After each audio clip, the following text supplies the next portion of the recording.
Chris. Well, that was a tremendous amount of information that you've given to us, and we'll see that the questions, you've really answered most of them already. I think so. I mean, you've really done a great job. And so what I thought I would do is to jump to a couple personal questions. The first one that I've always been intrigued with, you have an enormous amount of energy. I haven't seen anybody like you in my lifetime that keep on going and going and going, in spite of sometimes some rather negative responses and forces here in our country. How do you do it? Like a bullet to the ear. So I had parents that were great. It's you have good parents. You sort of, I believe in that theory. It helps. But I have two parents that were energetic. They lived for a long time. They were around for a long time. They were great people. But my father had tremendous energy, and my mother did too. And it's a little bit that, I think, more than anything else. And I enjoy what I do, and I love this. Despite I could be right now in the most beautiful ocean on the sand, exposing my really beautiful body, so beautiful, to the sun and the surf. Skin cancer, right? To the sun and the surf all over the world. And or I could be in Detroit with you, and I'd rather be in Detroit with you. Okay, that's great. Thanks. We've known each other for a while, and I know your children and I have been just enormously impressed with their values, their lifestyles, and you did a great job raising them. How did you do that? Everybody here loves their kids, and you mentioned about creating an environment where we can pass our businesses down to our children, basically tax-free or something close to that. What did you do with your children to make them so responsible and so involved in everything that you do? Well, I'm fortunate in that, they're smart children. Many of you have smart, and some will have some that aren't so smart, and you have to understand that happens too, and that's all, and you're going to love them just as much. But, I have smart children, and they've been good academically, et cetera, et cetera. But very importantly, I would always tell them, no drugs, no alcohol, no cigarettes. No drugs, no alcohol, no cigarettes. And they'd go out, and Ivanka would say, Dad, stop telling me that. I said, I'm going to tell it to you every time I see you. I'm going to drive you wild with this. You're going to, no drugs, no alcohol. And I would say that. And I hope that, because who knows, right? But they don't have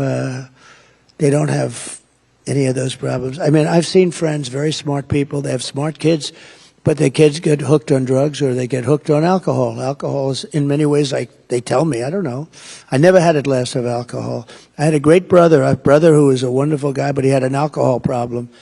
And he sort of do the same. He said, don't ever drink alcohol. He was, and he smoked, and I put cigarettes in that same category, almost that same category, but they're certainly not good for you. But I would always tell my kids, because I've seen parents that had brilliant children, went to the best schools, they were great, but they got hooked on drugs or alcohol, and they never made it. They couldn't compete, basically. They never made it. And many of them are dead. Many of them die. They die with this fentanyl that's coming in. I'm going to get that problem. I had that problem almost solved with President Xi, by the way, and I said, you have to impose the maximum penalty, or we're not going to, I would always talk about trade. We have the power of trade. And I said, well, we're just not going to get along on trade. Hence, I can do things like we talked about. I don't want to go into it, but we can do things. And he and I had a handshake on, he was going to impose the maximum penalty on people that run companies that sell us through Mexico. Almost all of it comes through Mexico. And the maximum penalty is the death penalty. And he was going to impose that. And then we had the transfer power. And this guy came in and he didn't know what to do with anything. And so that went down the tubes. But one of the first things I'm going to do is talk to him about that, because they were going to give the death penalty to anybody sending fentanyl into this country. And that would have really solved a lot of the problem. And the other thing I say, and it's not nice to settle like saying it, but, I've seen a lot of countries. I deal with all of them, and I know that all of them. And the only ones that don't have a drug problem are the ones that have the death penalty. We can set up all of our blue ribbon committees. Everybody calls me. you would call me. My friends call me, could I be on that blue ribbon committee? And they'd have a blue ribbon committee on drugs and how to stop, these drug lords who are very smart people, very, very vicious, very smart. And we'll have these people from New York, some dilettantes, and they didn't want to talk about it. They just want to be a part of, whatever it is. The only ones that stop drugs, the only ones, are the ones that have the death penalty. And you have to remember, it sounds horrible, but what's more horrible is what they do to our country, because on average, he or she, male or female, drug dealer, will kill 500 people. And that doesn't include the families that are devastated. I know families that lost a son or lost a daughter. They've never been the same. I mean, they're like different people. You talk to them and they're just, years later, I say, has it gotten better? No, it's gotten worse, they tell me. And there's nothing worse than that. And nothing worse than that. And it's because of drugs. It's because if maybe it's too much for the American people to go with. But I will say this, the only countries that solve their drug problem, China, I went to President Xi, I said, so, first time I met him, I said, do you have a drug problem? No. 1.4 billion people. And why don't you have a drug problem? He says, death penalty, quick trial. What's a quick trial? The dealer is immediately put on trial. They don't have 9 years of legal and then another 9 years of appeals, 22 years later, and then they're released. No, this is, they don't play games, and, it's a tough deal. But he said, quick trial. I said, what is quick trial? Immediate trial. And you know what the drug dealers do? They say, hey, let's get the hell out of here fast. They don't play games. They don't play games. They even send the bullet to the family, and they make them pay for the bullet. They make them pay for the bullet. It's vicious, but they have no drug problem. With 1.4, they had a drug problem for centuries, with the poppy fields, with all the things. And they realized countries were taking them over that were much smaller, they were being decimated because everybody they had a tremendous drug problem. But it stopped years ago, and it was the death penalty. And I can tell you, we could set up all the committees, blue ribbon, and headed by so-and-so, a society person from Madison Avenue. But I will tell you that it's a waste of time. The only thing that's going to stop, and we got it down. I got it down 19%. That's great, but but it's not like I got it down, and we worked like hell. We had so much security in the border. We had the German Shepherds. There's a certain dog, a certain type of German Shepherd. So they have millions of dollars worth of machinery, and they have a dog, and it's a certain German Shepherd. Some of you know what it is. It has a sense of smell that's so incredible that the machine is nothing by comparison, nothing. And it's incredible to see. I mean, incredible. But we watched it very closely on the border. We had a lot of dogs that did this incredibly well. And we had a lot of very expensive machinery that did it good, not great, but they did it good, not nearly as good, believe it or not. And we had it down about 19%, and that was it. It was very tough. With the death penalty, you would eradicate drugs in this country.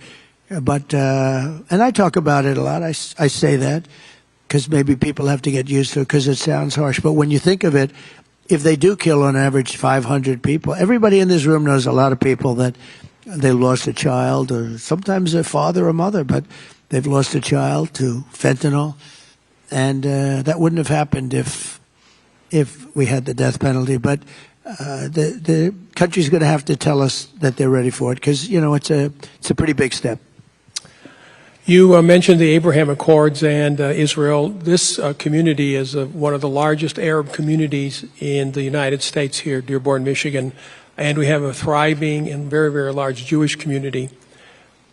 Upon your inauguration, what will you do to accelerate the Abraham Accords and peace in the Middle East? What can we possibly do at this point in time to change the direction right now and move forward? It's got to change. It's got to change fast. Also, the Abraham Accords, well, we did that. Nobody believed it.